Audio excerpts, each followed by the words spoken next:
He's way over there. I'll give my best to your son. Thank you. All right. Good morning, everyone. Good to see you. Been a while. We have our business meeting this morning, and so we are going to start with a song. So I will let Chris lead us in that. Hey, everybody, let me give you a little background on this song. Originally, remember that our board meeting was going to be on January 2nd. So, the song is quite appropriate. It's Old Lang Syne. Oh, nice. And it was kind of fun learning about it because I didn't know much about it. I obviously wasn't even pronouncing it right. I was going old and Auld Lang Syne. Auld Lang Syne is an old Scottish song. I wasn't aware of that. The lyrics are attributed to the Scottish poet Robert Burns. The composer is unknown. Burns wrote Auld Lang Syne in 1788, but it did not appear in print until after his death in 1796. The title is translated literally as since long ago. In the 19th century, the song was reprinted many times and eventually became part of the Scottish New Year's Eve celebration, traditionally sung in a circle with everyone holding hands like this. The Canadian-born band leader, anybody? There we go. Guy Lombardo helped Auld Lang Syne become a New Year's Eve tradition in North America. And where did he broadcast from? What hotel? The Roosevelt Hotel in New York City. And he did that for about 3 decades. So I just thought some of the old timers might know that. So if you could stand, and we are going to sing through Auld Lang Syne, and it's the words are there. It's sung by a Scottish group. And so you're gonna the word where you say take, it's tack. So you'll see some different language. So here we go. And hope everyone's in good voice. Irish Rovers. Okay, I couldn't remember what one I picked. Irish, not Scottish.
Thank you for putting that together, Chris. Who knew there were all those words in there? Yeah. I did know that, but definitely did not know the word. All right, so we are going to continue with some business. Andy, do you want to start us out? Do that. Okay.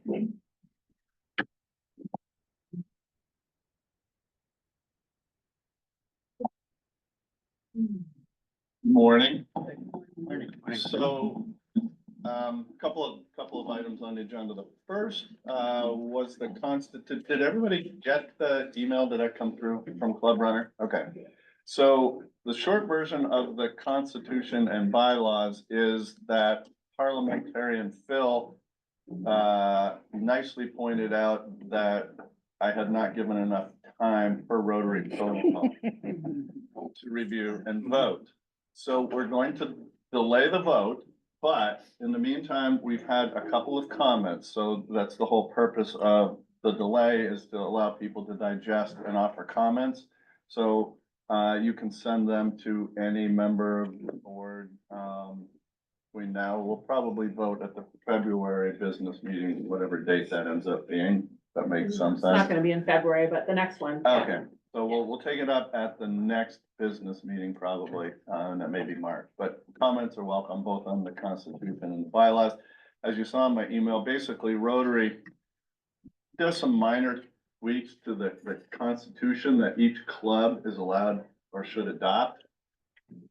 We have no discretion to amend what Rotary RI says, so feel free to read it. But there's really nothing in there that we as a club have power to change. They have a canned set of bylaws. Clubs are allowed to amend their bylaws, and we did make some minor tweaks in there. So feel free to ask questions or whatever. I think we identified the actual committees that we have. Clubs can have different committees, whether it's membership or fundraising or grants and donations, all that kind of stuff. The other thing that this did that was a change was that we proposed to make the president-elect, if I have that term right, No, the the president, vice president or the the vice president, who's president-elect to be. correct. So we have a president, Elizabeth, we have a president-elect who is Vince, and then we have a vice president who is Chris. Where's? Right here. Oh, there, sorry, way over on my periphery. So the change to the bylaws was to propose giving the vice president role a vote. And that's generally my recollection. Board members correct me if we did other changes, but that's sort of that. So changes are welcome. Yeah, I think we did set forth, the older version of our bylaws may have had a number in there. The dues, as we voted on before, have gone up a little bit. So the provision sets forth the current dollar value that we're paying for dues, but it also says as changed by the board all the time. So comments are welcome. Thank you. This, in no particular order, a second item is the attendance policy and requirements. And I think I said, as I may have said in there, this does not change anything that Rotary, these are Rotary's requirements, right? All we're kind of doing is, instead of having to go to a constitution and a set of bylaws and some other place, it's hopefully a one-stop shopping for those of us already in the club.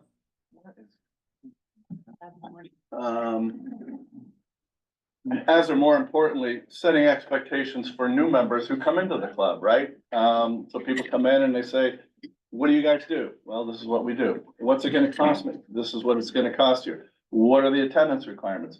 Here are the attendance requirements. So, the basic, if you read it, great. If you didn't, the quick executive summary is that Rotary breaks us down into 2 6-month periods. Remember, the Rotary fiscal year is July 1 to June 30. So what Rotary does is they chop that in half. And they have 2 different attendance periods. One is the 6-month period from July 1st to the end of the calendar year. That's a 6-month period. And then the next period is January 1 through June 30th. That's the second. So what they say is that you need to attend 50%. That's the baseline. 50% of meetings. Now, there are many, many ways to do that. A lot of us come here every week. That's great. A lot of us are on Zoom. That's great. Those count. You can come here, you can go to Zoom, 50% of the time you're all set. You can go to another club meeting. Burlington, South Burlington, Essex, wherever. We have visiting guests and Rotarians that come. I encourage it, we encourage everybody to go to another meeting. A, it's fun. B, you learn stuff and you meet new people. So that is a way to do it.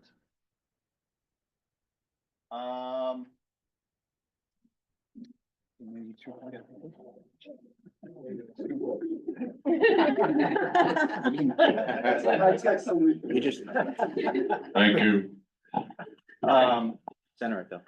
So that's spelled out. The other thing to kind of keep in mind, and not that anybody's looking for shortcuts, but what the policy also says, if you go to a meeting, if you want to know what the minimum attendance is, here it is. You attend 50% of the meetings. And in those meetings, you only need to be there 50% of the time. So in theory, timing people. it's a 25% attendance requirement, but you know, I don't think anybody here that I'm seeing is anywhere near that. Many of us are, you know, 70, 80, 90, even 100%. I thought Rotary did away with the attendance requirement. Did I dream that up? They did not do away with Okay. that. They made it much more lax. They did. Supposed to be a Okay. much higher number. Yeah, Okay. yes, when I joined, it might have been 80, Charlie, maybe 89, 80 or not, 90, yeah, there Oh, were, okay. it's coming down. I have a question. We used to encourage people to attend board meetings as a makeup. For the last couple of years, nobody has ever told when board meetings were, or have they become secret or? No, they're not secret, and we will do a better job of getting that information out with a link to the meetings. They are generally the third, they have been the third Wednesday. I now have a conflict, so the board is in the process of determining a new date and time, for the month. Thank you, Charlie. I think that's kind of it. It basically also, so you're going on a 3-week vacation. Not a big deal.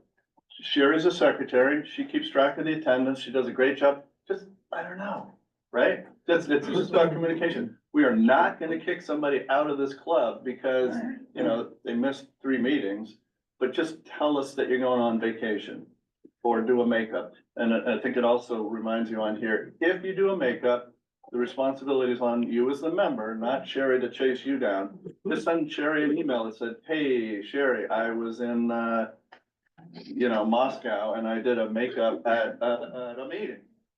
Yes, exactly. So just communicate with Sherry, makes her job easier, allows her to do her job, and it keeps everybody on attendance track. So again, this is not new stuff, but the board will we are gonna be just a little bit more kind of strict about the guidelines, and we will also remind anybody that if you're getting close to something, we'll just give you a gentle knock on the door and say, hey, we haven't seen you for a couple weeks. What's going on? Did you do a makeup, or would you like to do a makeup, or whatever? Sally, So a comment and a question. The Yeah. comment is that the secretary will give you a leave of absence if you're gone for 2 or more weeks. And she'll put the dates in, so it doesn't count against our attendance. correct, and there are like things like medical leaves or, you know, work leaves. So we have a lot of flexibility, so it's really all about communication. Wait, the question, Yeah, I'm sorry. The question is, Yeah. we have a number of members who don't meet these requirements. And the question I have is, how are you going to handle that? I personally think you should send a personal note or call the person up and talk to them about it. Awesome point, awesome question, and yes, if those are true, that's a true statement. What we decided as a board is to announce this policy. We're gonna have what we call a soft rollout for the first quarter of this year through March. letting everybody know upfront what it is. We'll probably, we will begin to implement a harder, standard in April, May, and June, because that's the end of the fiscal year, and we kind of need to know by the end of June who's in and who's out, and that just makes it, so the goal is not to catch anybody by surprise, to have communication, and that's why we're here, that's why we're talking about it, and that's why if people decide that they can't meet the requirements, it's gonna be over a many month period, but eventually there would be a purge. We don't want that, but eventually there would be a purge. That's it. Leslie.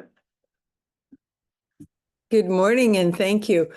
First of all, I think it's great to be tightening things up, especially for Sherry. Yay, Sherry, because you do need information from us.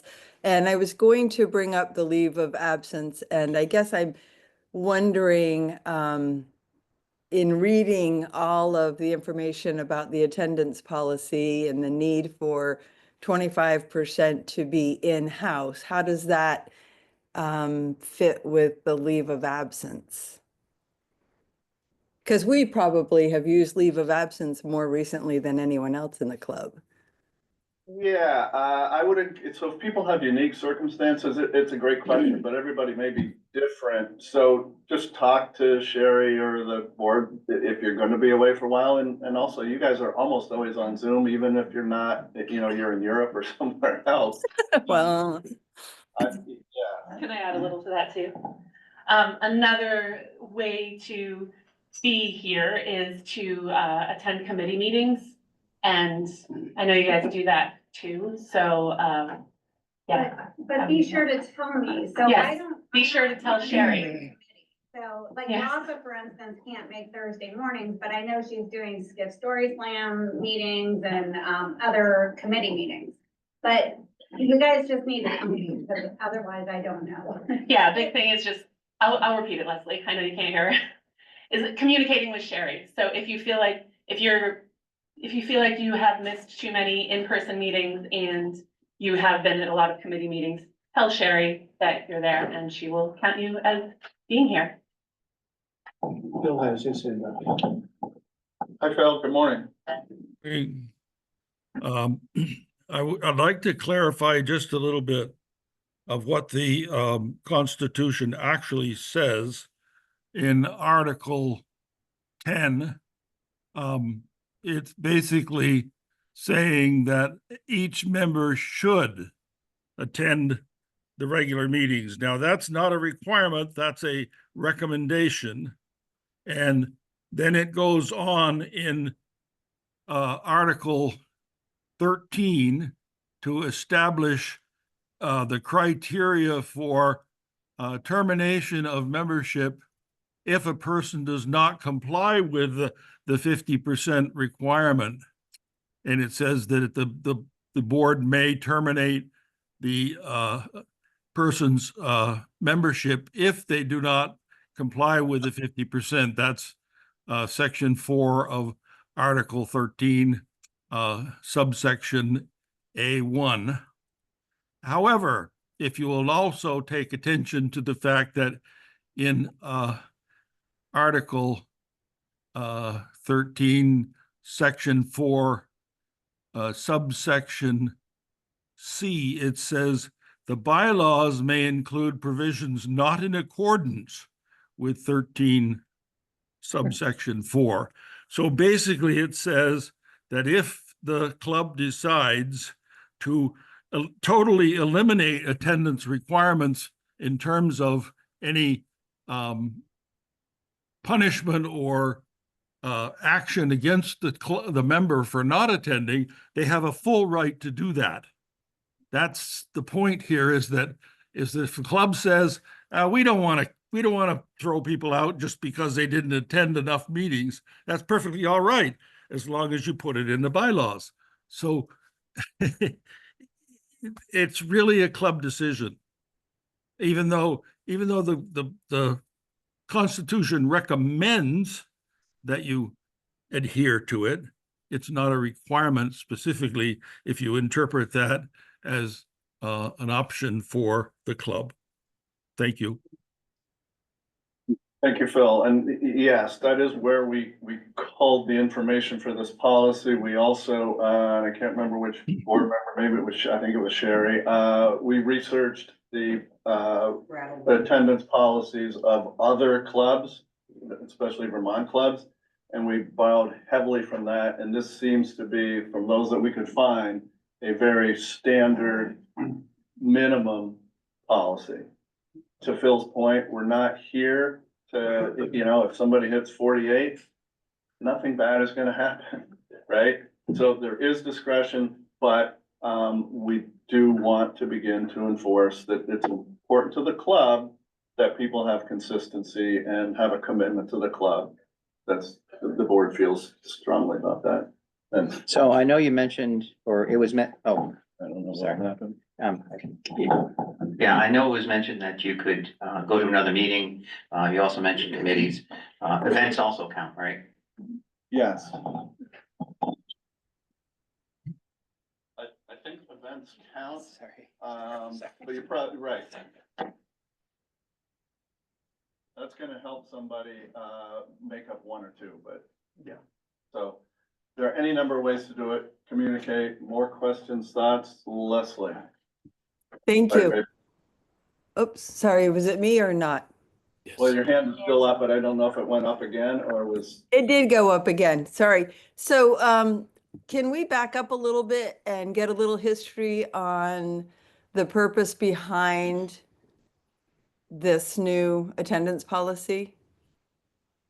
yeah, again, people are also saying, it's not new. It's new to the front of our brains. And I don't think it will surprise anybody that if you think about all of the members in our club, almost everybody has far more than 50%. Those that haven't hit 50% are pretty close to 0%. And I've been pretty close to 0% for a long time. And from our perspective and in discussions with people, it doesn't seem that that commitment is gonna change. So by bringing this policy forward, we're addressing a very small handful of members, present members. But again, as or more importantly, we're setting expectations for the future, that as we bring in new members, there's a pretty clear understanding of what the club is about and the expectations that the club has for the new member coming in. We need members, but we need active members. And we need members that are committed to the community and to us and to our projects and to fundraising and to everything. So bringing in members and having, 50 members, 10 of whom we don't ever see, the board felt that has not helped strengthen the club.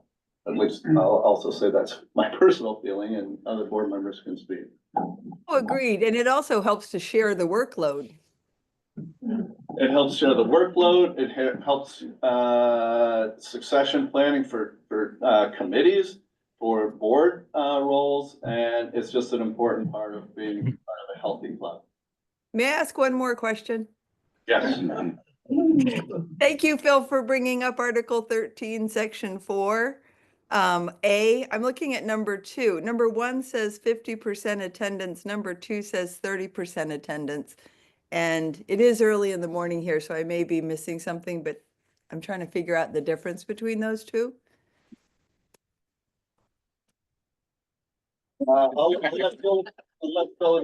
Vince, did you print it? Yeah, I did. Printed off a copy, then I knew we weren't gonna have a vote today, so I apologize. Oh, no, I don't think I brought mine. I didn't. I can put it on the screen. Sure, let's do it. How are we doing for time? Can I just mention that we also are thinking about just business membership? So some of the people that are never here is because of business obligations. So I think we're starting to talk about a business membership, which might allow for these people to share in the ability with their coworkers on getting somebody to our meetings. So it's just a little bit different because right now we vote on a member joining, right? One person. So now it's a different process, I think, when you do a business. So you're not necessarily interviewing every individual person, you're interviewing the business. So we don't always know which individual might come, to the meetings. So it's just something we're starting to discuss, on the board, but that might be something that could help some of those folks that aren't able to make meetings. And it's a way to, so yes, the board has talked about growing membership. It's, everybody here is part of growing membership. We may have membership sessions later on, but irrespective of that, the business community here is somewhat untapped, and we see that as a great potential source. And to Sherry's point, if there's a business and they have 4 people that want to rotate through here, great. One person comes once a week, gonna get you. Vince, can you make it a little larger? We'll try. Bottom right-hand corner, I Oh, think, yeah, slide yeah, that yeah, bar. Yeah. Andy, can we do another song? I'm starting to lose focus. In Russian. Come on. Complete form. Just click to the right of the bar and it may Yeah. slide the bar over. Oh. Howard, you had a comment? While we're, I'm just curious, have you thought about what to do for a place for some of the people who are in the club, who are low attendance? I can't think of everybody. 2 people who come to mind would be like Greg Marino and maybe Rafa, who are, I think, that was pretty valuable members to the club. They bring some work where and when they can, and I'm just not sure how they would be categorized and how we can keep them as active. Rafa makes Friends of Rotary. it, Rafa does, committee.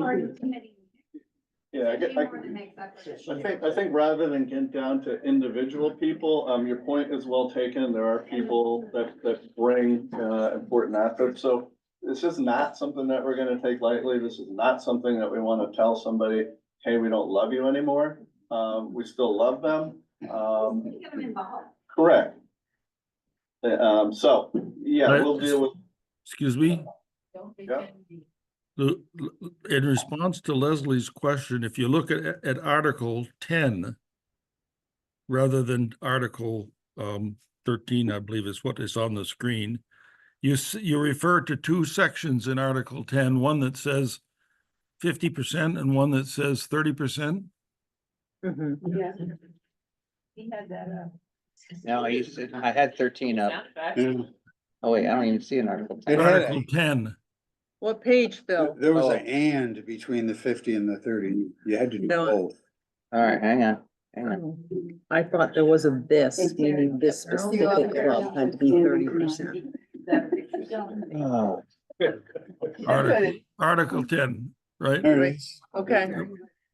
no, it was. It wasn't Article 10, Article 10 refers to it as it's an option, right? And you said in Article 13, it says 2 different criteria?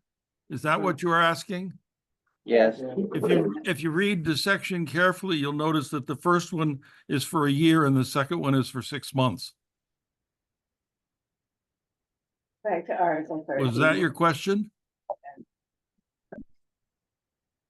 The question is for Leslie. Yeah, he wants to go back to 13. Hold on, I'm trying to find it again.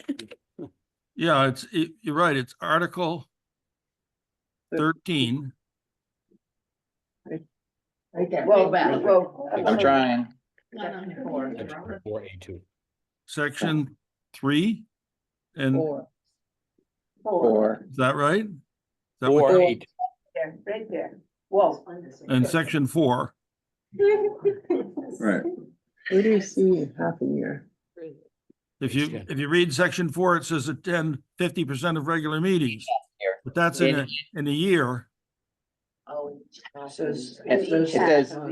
says in each half of the year. Oh.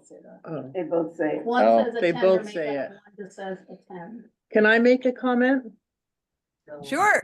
Yes. What I see as the difference is section 4A2 has the word this in front of this club. So I interpret that to mean they'd have to come to this club's regular meeting versus a regular club meeting anywhere else in the world. But that's just what I me. read it too. First one says attend Thank or you. make up, and the second one says attend. Yeah, so it's saying that the 20%, only 20% of that 50% can be made up. Now that in we're other- clear as mud, let's move on. Like 30, you have to like. Okay. I think we've discussed this in depth, and that was a good point about this club versus all clubs. I just want to be clear that this is in no way meant to be punitive. This is just to be clear and also to encourage people to be here or give them other options to be here. Because there are a lot of people that don't come, and I mean, we have a Zoom option. Like, it's so easy. You could sit in bed and get on the meeting, really. I'm sure people do. Well, you don't even have to have your screen on. You just have to have your name up there. Like, there are just so many ways to be here and so many ways to be involved. And there are many members that, not many, but there's some members that we don't know if they exist anymore, you know? So trying to particularly reach out to those people, and yes, we are going to personally reach out and just let them know that there are other options to be involved, and encourage them to show up on Zoom, encourage them to be on a committee.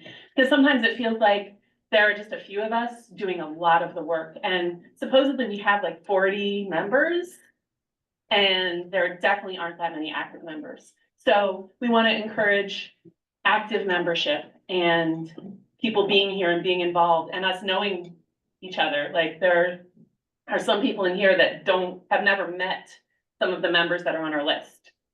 So that's what this is about. It's not about being punitive. It's not about being nitpicky and, you know, you go on vacation, we're going to kick you out. No, it's nothing like that. We're not kicking anyone out, but just offering some clarity and some expectations. So, and some options so people know what's going on. All right. Are we done with attendance? Yeah, I have a quick question, or not question, just a comment. Number one, kudos to the members of the club who are asking questions, because we actually read the information you sent, which is exactly what you wanted. So kudos. I have a really easy question. What is the name of our club? Because I saw in here that we are the Rotary Club of Williston, Vermont, which sounds new. And then I saw somewhere else that we're the Williston-Richmond Rotary Club. So just curious. I don't know what to call us. That question is based on history. The original plan was to have a Williston club. And then somebody discovered that, whoops, Richmond wasn't included, although they were included in the list of areas that the club would cover. So it says Williston, Richmond, and St. George. And in order not to insult the people of Richmond, they decided to name the club Williston-Richmond, even though the official name of the club is Williston. And I'm sorry, but that's just history. You can play with that all you want to, but I'm just giving you the history. Yeah, I agree. My take also, Phil, correct me if I'm wrong, which it may be, the club is incorporated. All corporations go to the Vermont Secretary of State. So the legal name as incorporated in the Vermont Secretary of State's records is Rotary Club of Williston. Colloquially, it's a long word, we kind of call ourselves, and for Rotary purposes, we're informally the Williston-Richmond Rotary serving this area. So the legal name is different than kind of the how we treat ourselves. I don't think there are any legal issues or problems with that. It's just the breakdown. Can you spell colloquial? You say it. Maybe Elizabeth can, or somebody on the.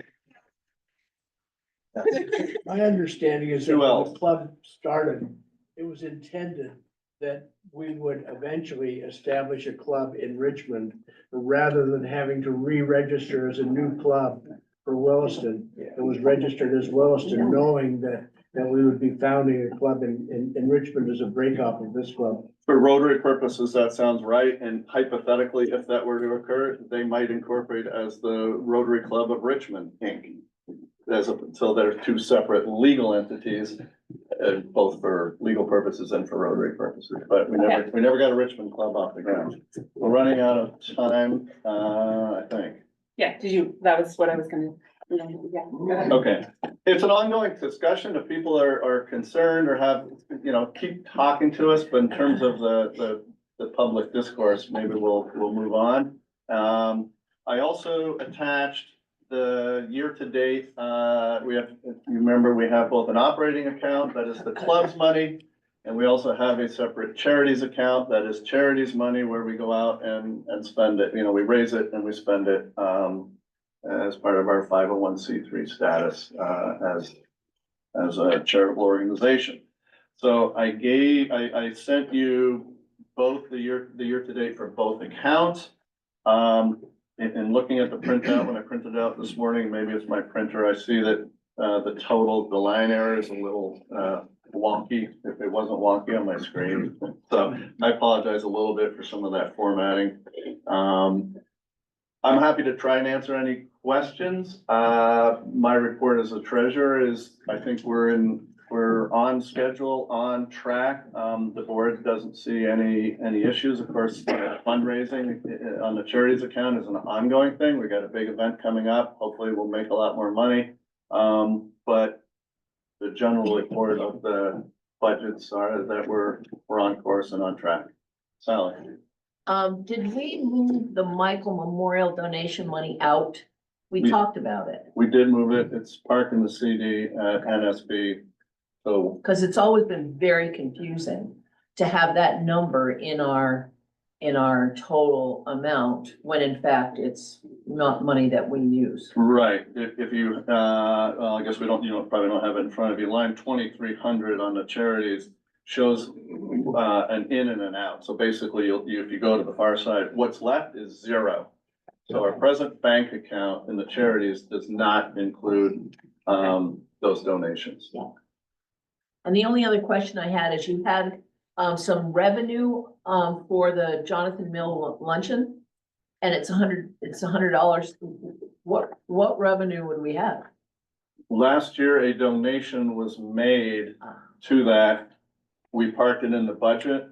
I don't know that we received any donation. Well, actually, you gave me $20. Yeah, somebody gave us a 20. Yeah, something like that. So that was parked as anticipated revenue. Okay, We're probably not gonna meet that. okay. Doesn't look like Got it, but that's why the $300.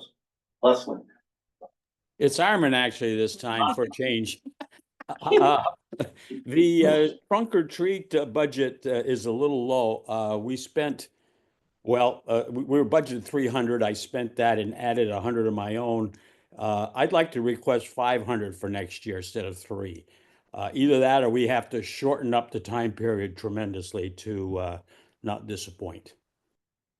Thank you. So for all events that require money, the board will solicit recommendations before adopting next year's budget. So park that, if we can remember, those of us on the board, great.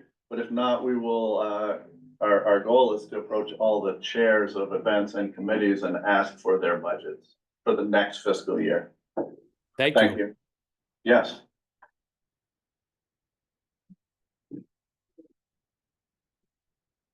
I think that concludes my time. Okay. Thank you. Thank you, Andy. Next, I would like to invite committee chairs to give an update on their committees. Leslie, do you want to start with PR committee? If you have an update? I sure would love to, actually. So the PR committee has been very busy promoting various events. So thank you to all the members, because you're getting messages from me outside of meetings as well, requesting more and more of your work. So as I said, we've been promoting club activities, events, posting things on Front Porch Forum and other social media sites, continuing to explore ways to educate the community about Rotary. Trying to come up with, I think what Angela termed an editorial calendar that will hopefully allow more timely information between committees so that we can be preparing better and promoting better. We have been meeting with other committees to find out specifically what their goals are and how PR can assist. And Angela is working hard with Maddie to promote Rotary within the CBU community. So as I said, it's a very active committee and tremendous, wonderful people on it. And we are looking for new leadership for the PR committee. Certainly willing to entertain co-committee chairs. So hopefully somebody is interested, and if you are, you can feel free to raise your hand now. I'll happily entertain that.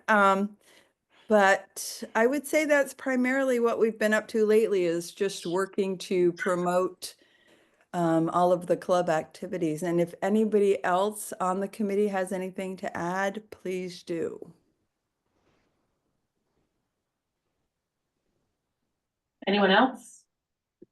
Okay. Vince, do you have an update on grants and I donations? do. Okay.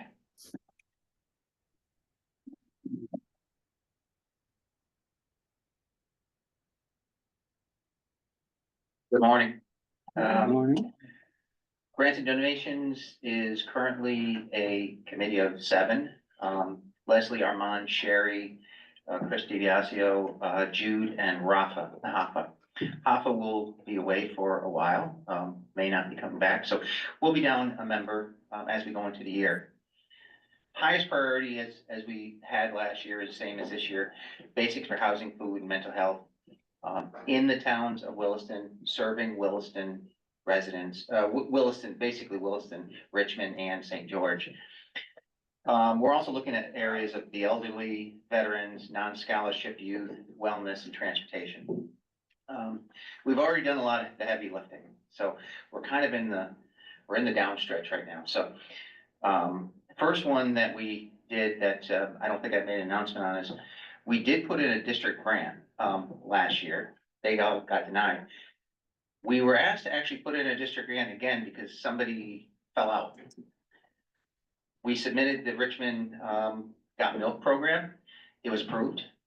So you'll be seeing Mary Joy in about 2 weeks, and she'll be getting a second check of our fiscal year. So it was good. We've also created a new doc, which is the grant application, which we had last year, but we kind of beefed it up with explanations. We also gave instructions on the front, so it's a standalone doc that can be given to a charity, given to somebody. They know all the dates and everything. We made a web page that actually gives all that information with a downloadable version of it. So if you work in a charity, know a charity, you don't have to come to me to get the doc. They can go to that website. You know, it's open to the public, and download the doc with all the instructions. So we've also posted on Front Porch Forum, which hopefully if you read Front Porch Forum, we did that a couple days ago. Leslie has or will be sending a copy of that to her contacts in Richmond and in St. George. So it will be posted directly on their Front Porch Forums. So with that, we've gotten 3 requests so far, which is something. Which is at least a good start. So I think that a lot of what we're gonna have to do is kind of go out and seek some of these people, or at least send them something. Or if you know a charity, reach out to them to do it. For the rest of the year, we're trying to find the right organizations to spend this money. Right now, assuming that we have $8,500 to spend this year. It really isn't tied to this year's fundraising, because that was what we raised last year. So we're going to be giving out probably 8 scholarships this year, which is good, up from 6. I will just say it is really, special to be able to actually reach out to some of these charities and actually talk to them. Because when you talk to them one-on-one, you actually get their needs, which, you know, you can read stuff in the paper, or maybe you know a friend of a friend, or maybe you even volunteer there, but to actually go and talk to them about what they really need, I think is so important for what this club does. And so the organizations themselves are the ones that are gonna be writing up the applications. The people on the committee are gonna be what I call a sponsor or a mentor, because if people have difficulty filling it out, like last year, we filled them all out. Not gonna do that this year. We're gonna ask them to fill it out to us, but we're gonna assign somebody to each of the charities to help them along, to give them, you know, the best chance and kind of pull it out. So we are looking for about 2 or 3 more members. I will say I think it's a fun committee. You can talk to the other people that are on the committee. It's a lot of fun. It's rewarding. And right now, and all the heavy process stuff is done behind us and hopefully is for the next couple of years. Any questions? Thank you, Vince. You've done all that heavy work. We all did. So You announced the grant. I don't know that you said the grant amount that's gonna go to. Oh, $1,000 is gonna go to the Richmond Got Milk program. So again, they give, you know, they're a food shelf. And so they don't have refrigerator space. So they give out these chits to be able to go to the store and be able to pick up milk and or cheese. And with the district grants up to $1,000, the club doesn't have to match that amount. That's exactly right. So that's important. That's why we went after a few of the $1,000 opportunities. Yeah, so we didn't have to bring it here, and also it's not gonna cost us anything. For those online, Sherry's little update was that with district grants up to $1,000, the club doesn't have to match those. And with that, we will move on to fundraising, and we have like. Well, go ahead. I need to move it more than 2 minutes. I'm sorry. Okay, well, we're just getting rolling time. And then, I will be as brief as I can, but this is an important topic. So, I did write it out, so I'll just race through it. We kicked off our 2024-25 fundraising campaign at our business meeting in October. I just want to remind you, obviously our year began July 1. Our goal, if you were there or joined on Zoom, was $30,000 to support our charitable work. We heard about our charitable work, and that's important. And that's an ambitious goal, but at the time, the fundraising committee thought we could achieve that. To date, which we have raised $10,720, which is 1/3 of our goal, obviously. 16 individuals, businesses, and or organizations have made gifts so far. The club, the fundraising committee decided not to pursue a large event this year. We felt we needed more time and we needed to get more buy-in from the club. So we have an idea that we hope to come forward with, but we just didn't feel we had enough time to be successful at that. However, we have one fundraising event that is scheduled, the Bill Skiff Story Slam. So it's important that that's successful. It did not bring in a huge amount of money last year, but it brought in money. So we have an ambitious goal with the Bill Skiff Story Slam. We really would like attendance. It's $20 a person. So we have the potential to earn more than we did last year, hopefully double, maybe more. So in the remaining 5.5 months we have left in this campaign, we need everyone to become engaged. We've talked about engagement early. It's really important that everyone get engaged. Remember the number, just quote Rick Cote, remember the #1 reason people don't give is because nobody asked. The reason people don't give is because nobody asked them to. So help us grow the number of donors and gifts by connecting with organizations and businesses you know and do business with. Chances are you know somebody in that organization. This is a small town. You know people in the businesses that you do business with.